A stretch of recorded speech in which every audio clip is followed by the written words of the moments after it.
Dear students, good morning all of you. आज का हमारा टॉपिक है geography practical viva question answer part 5। आपको पता है पार्ट 4 में हम प्रिज्मेटिक कंपास सर्वेक्षण के बारे में अध्ययन किए थे। आज हम देखेंगे समोच्च रेखा एवं परिच्छेदिकाओं के बारे में, और उसके बाद हम देखेंगे थियोडोलाइट जो सर्वेक्षण है या डंपी लेवल है उनके बारे में जो क्वेश्चन आते हैं वाइवा में उनके बारे में। तो कुछ लोगों की डिमांड आ रही थी कि समोच्च रेखा और परिच्छेदिका के बारे में पहले, तो हम उसको पहले कर रहे हैं। तो चलिए स्टार्ट करते हैं geography practical viva question answer part 5 समोच्च रेखा एवं परिच्छेदिकाओं के बारे में। तो पार्ट 5 में आपका फर्स्ट जो क्वेश्चन है वो है समोच्च रेखा या कंटूर लाइन किसे कहते हैं। समोच्च रेखा को सरल शब्दों में हम आपको बताएंगे जिससे आपको याद हो जाएगा। वह रेखा जिसके द्वारा उच्चावचों को प्रदर्शित किए जाते हैं समोच्च रेखा कहलाता है। उच्चावच मतलब सागर, महासागर, नदी, पर्वत, पठार, मैदान, इनके उच्चावचों को मतलब ऊंचाइयों को प्रदर्शित करते हैं। एक परिभाषा भी देख लेते हैं। धरातल के समान ऊंचाई वाले स्थानों को मिलाने वाली रेखा समोच्च रेखा कहलाता है। यह है उसकी परिभाषा। फिर आपके सेकंड क्वेश्चन, समोच्च रेखा के अंतर्वेशन से क्या तात्पर्य है। अंतर्वेशन का मतलब है निर्माण या बनाना। सर्वेक्षण में स्थानांकित यानी कि उसमें लिखी हुई ऊंचाइयों एवं समोच्च बिंदुओं के स्थल खंड का समोच्च रेखाएं खींचना ही समोच्च रेखाओं का अंतर्वेशन कहलाता है। यानी कि सर्वेक्षण की हुई जो स्थान है उसकी अंकित जो ऊंचाई लेते हैं हम, यानी कि जो ऊंचाई नापते हैं हम वो, और समोच्च रेखाओं की बिंदु यानी कि स्थल खंड में जो बिंदु होती है उन्हीं की रेखाओं को समतल सतह पर जब हम खींचते हैं तो वही समोच्च रेखाओं का अंतर्वेशन कहलाता है। यानी कि समोच्च रेखाओं का निर्माण करते हैं तो वही समोच्च रेखाओं का अंतर्वेशन कहलाता है। फिर आपका अगला क्वेश्चन, समोच्च रेखाओं के अंतर्वेशन के कौन कौन सी विधियाँ होती हैं। तो समोच्च रेखाओं की अंतर्वेशन की 3 विधियाँ होती है। एक अनुमान विधि यानी कि जिससे हम अनुमान लगाकर बनाते हैं। फिर आपका गणितीय विधि जिसे गणित की सहायता से बनाते हैं, और ज्यामितीय विधि मतलब ज्यामिति की सहायता से बनाते हैं। अगला क्वेश्चन है आपका परिच्छेदिका किसे कहते हैं। तो सबसे पहले इसकी परिभाषा देख लें। किसी भूभाग आकृति को खड़े तल में काटने पर बनने वाले सपाट पसर्व चित्र को परिच्छेदिका कहा जाता है। यानी कि ये आपकी क्या है, पर्वत है, हिमालय का पर्वत कह लीजिए। ये हिमालय का पर्वत क्षेत्र है, ये आपका भारत का।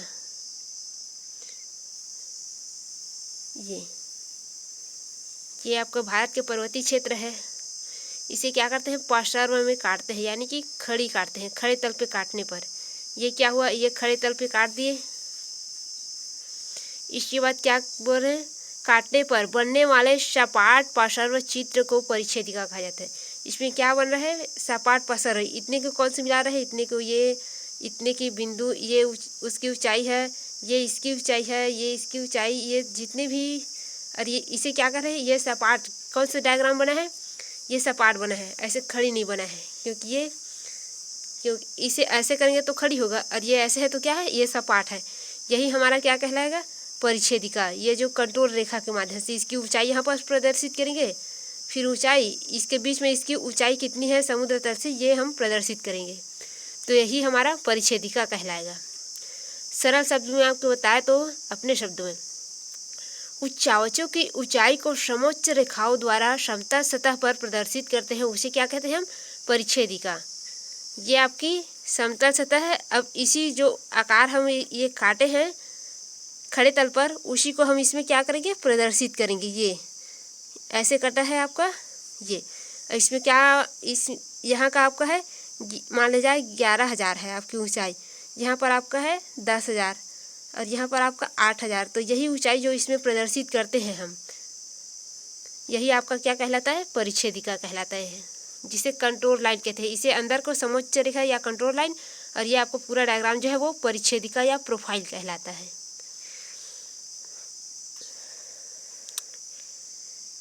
फिर है आपका परिच्छेदिका कितने प्रकार के होते हैं। मुख्यतः परिच्छेदिकाएं 3 प्रकार की होते हैं।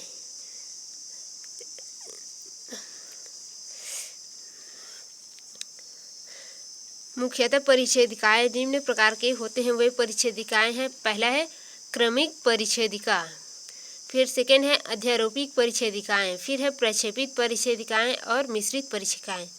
कुछ अन्य परिच्छेदिका भी है जो कि मतलब कि उन्हें मुख्य रूप से नहीं लिए जाते हैं, मतलब अन्य के भाग में उसे रखते हैं। ये आपका मेन 4 परिच्छेदिका है, बाकी के छोड़ दिए जाते हैं।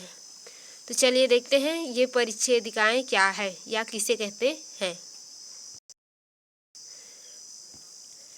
तो आपका फिर क्रमिक परिच्छेदिकाएं किसे कहते हैं। ये आपका फर्स्ट है परिच्छेदिका का प्रकार, उसे किसे कहते हैं।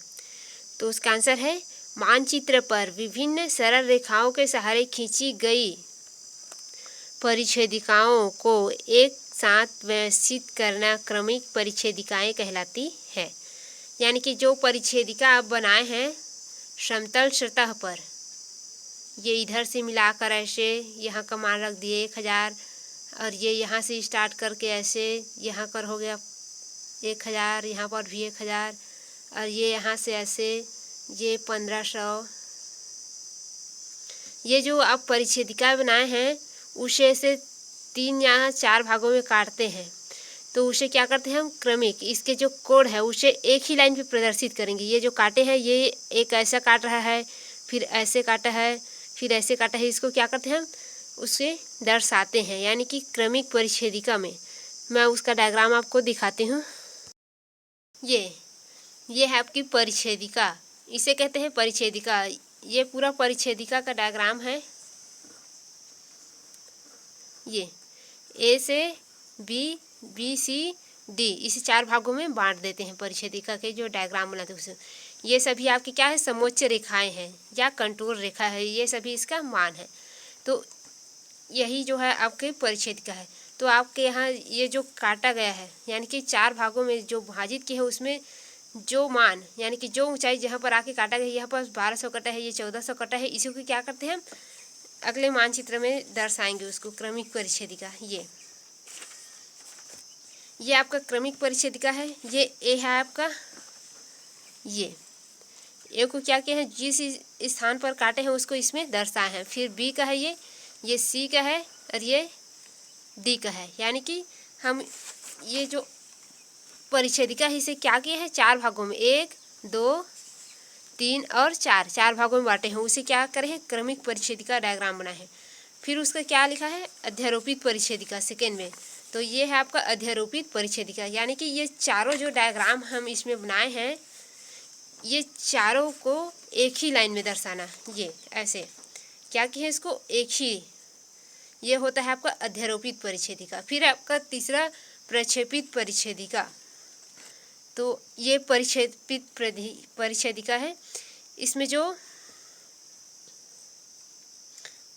ये आपको प्रक्षेपित परिच्छेदिका लिखा है, ये नीचे के लाइन को क्या करना है, इसमें नहीं दिखाया जाता क्योंकि ये छिप जाता है, इसीलिए इसको क्या कर दिया है, कट कर दिए हैं। मतलब कि इसे सीध से काट दिए हैं हम, क्योंकि ये ऊपर का हमको दिखाई देगा और ये हमको दिखाई देगा, इसमें ये नहीं दिखाई देगा, इसीलिए हम इसे काट देंगे। ये आपका कहलाता है प्रक्षेपित परिच्छेदिका।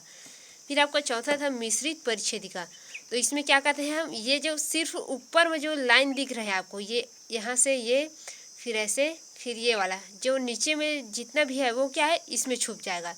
ये आपको क्या कहलाएगा, मिश्रित परिच्छेदिका। देखिए ये आपका 4 है, 4 4 3 2, फिर 1, फिर 2 3 3। देखो इसमें दिया है आपका ये 4 4 3, यानी कि जो दिखाई दे रहा है ये ऊपर में, सबसे ऊपर में जो नंबर का लाइन गया है उसी को हम क्या करेंगे, चौथे में प्रदर्शित करेंगे। ये आपका होगा मिश्रित परिच्छेदिका। तो आप चारों प्रकार के परिच्छेदिका का डायग्राम देख लिए। अब चलिए उसको याद भी कर लेते हैं कि परिच्छेदिका, ये मिश्रित परिच्छेदिका किसे कहते हैं। ये पूछेगा तो हम बता नहीं पाएंगे ऐसे में। तो चलिए देखते हैं। आपने अभी इन सभी का डायग्राम देख लिए। क्रमिक परिच्छेदिका, अध्यारोपित परिच्छेदिका, मिश्रित परिच्छेदिका, तीनों का हम डायग्राम दिखाए हैं। अब इसे किसके कहते हैं ये देख लेते हैं। क्रमिक परिच्छेदिका तो आप देख लिए, अब देखेंगे अध्यारोपित परिच्छेदिका क्या है या किसे कहते हैं। जब परिच्छेदिकाओं को अलग अलग बनाने के बजाय एक साथ एक आधार रेखा पर खींचा जाए तो वे अध्यारोपित परिच्छेदिका कहलाती है।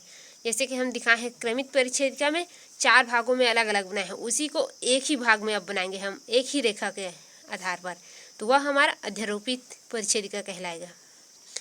फिर आपका परिच्छेदिकाओं के मापन कितने प्रकार के होते हैं, यानी कि परिच्छेदिका को कितने प्रकार के मापते हैं। तो उसमें 2 प्रकार के ही मापन बनेंगे, एक क्षैतिज और एक लंबवत। इसके छूट कोई भी मापन नहीं बनेगा। फिर आपके प्रथम श्रेणी के उच्चावच किसे कहते हैं। जैसे कि आपको फर्स्ट क्वेश्चन था समोच्च रेखा किसे कहते हैं, तो उसमें उच्चावचों को प्रदर्शित करने वाली रेखा समोच्च रेखा कहलाती है।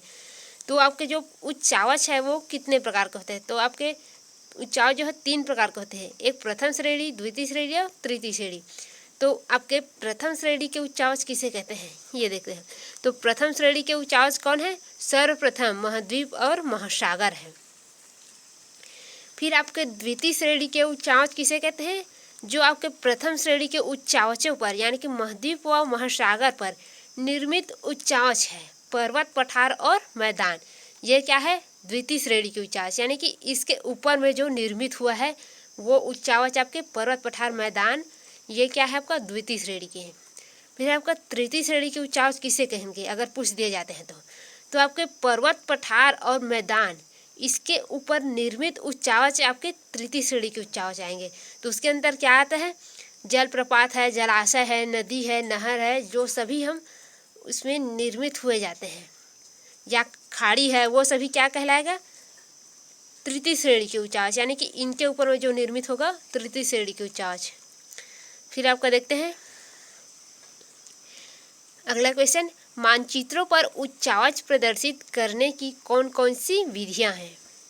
मानचित्रों पर उच्चावच प्रदर्शित करने की निम्न विधियां हैं। पहला क्या है, चित्रीय या गुण प्रधान, यानी कि चित्र के द्वारा उसकी क्या क्या गुण है, कौन कौन से उसके लक्षण है, ये इसके द्वारा।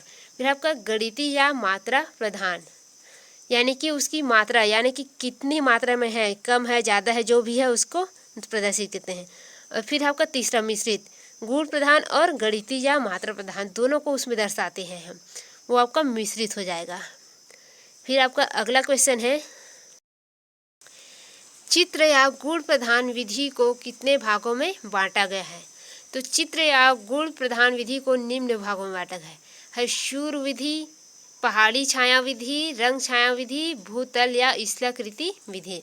तो आपके हैशूर विधि, ये क्वेश्चन ज़्यादातर पूछे जाते हैं इसमें, तो इसे देख लेते हैं। हैशूर विधि किसी धरातल की ढाल प्रदर्शित करने के लिए छोटी छोटी खंडित रेखाएं खींची जाती है, यानी कि जो हम कंट्रोल रेखा खींचते हैं, यह हैशूर विधि कहलाती है। यानी कि कंट्रोल रेखा खींचने की जो विधि है वही क्या है, हैशूर विधि है। हैशूर विधि में कम ढाल प्रदर्शित करने के लिए रेखाएं क्या करते हैं, दूर दूर खींचते हैं, और अधिक रेखा करने के लिए पास पास। आपकी जो समतल सतह पर ये आप मान लीजिए कंट्रोल रेखा खींचे हैं, ये आपके कंट्रोल रेखा है, ये क्या है, अभी दूर दूर बनी हुई है ये, और ये दूर दूर किसको दर्शाता है, आपके कम ढाल को, और यहाँ पास आपके अधिक ढाल को दर्शाएंगे आप। ये आपकी कंट्रोल रेखा है,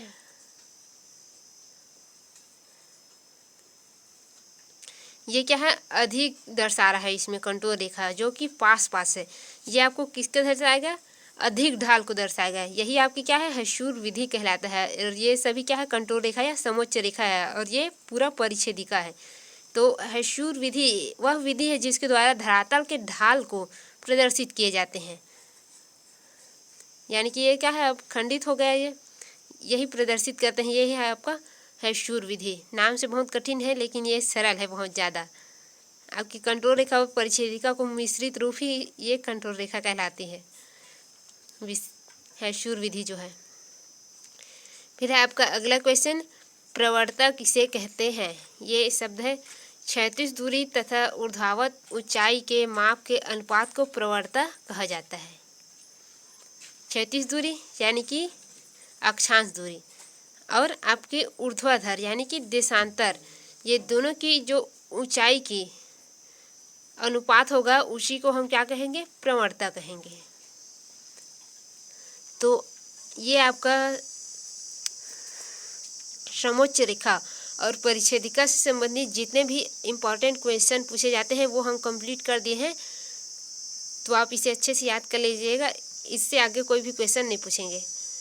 तो ये अच्छे से याद कर लेंगे। फिर हम यूनिट 6 में अगला क्वेश्चन तैयार करेंगे। उसमें आप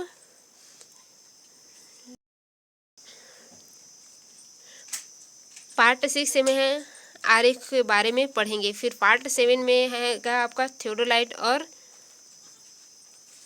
उससे संबंधित जो क्वेश्चन आंसर है उसके बारे में।